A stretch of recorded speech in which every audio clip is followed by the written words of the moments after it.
El Café Lalitta, un paraíso en Tailandia. Ubicado en Chiang Rai, Tailandia, el Café Lalitta es un lugar único que combina la belleza de la naturaleza con un ambiente de fantasía. Desde el momento que llegas, es recibido con senderos rodeados de exuberante vegetación y cascadas con un hermoso sonido del agua. Incluyen también una gran variedad de flores como las orquídeas, los helechos, los árboles tropicales, las bugambilias, los lirios y todo cubierto de musgo envuelto en una misteriosa niebla que agrega un lugar místico, aunque también encontrarás rosas en sus jardines y en Navidad hacen decoraciones muy lindas. Las flores se convierten en todo un paraíso para los amantes de las flores, de las plantas y la vegetación.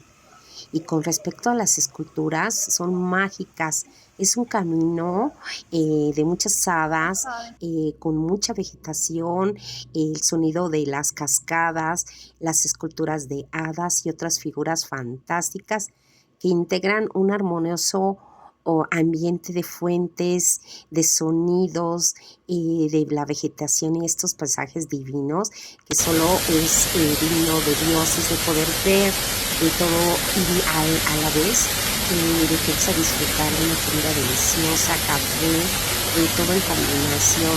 De verdad es algo increíble. Así que ahorita te voy a dar las tarifas equivalentes en dólares desde la entrada, que tiene el costo de 60 bytes para adultos, que es aproximadamente unos $70, y 40 bytes para niños, alrededor de 1.3 dólares. Esto permite a los visitantes explorar sus jardines, tomar fotografías en sus rincones más encantadores y disfrutar de la experiencia completa.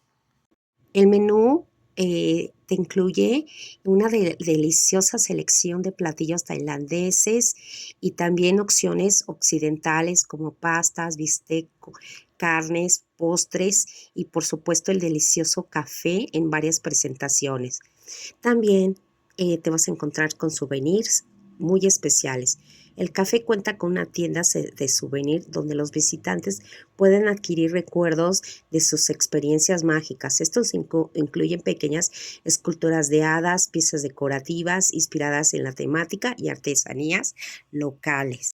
Si te gustó el video, compártelo y suscríbete a nuestro canal, donde estamos subiendo constantemente videos, y espero verte en el próximo video. Soy tu amiga Noemi.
Música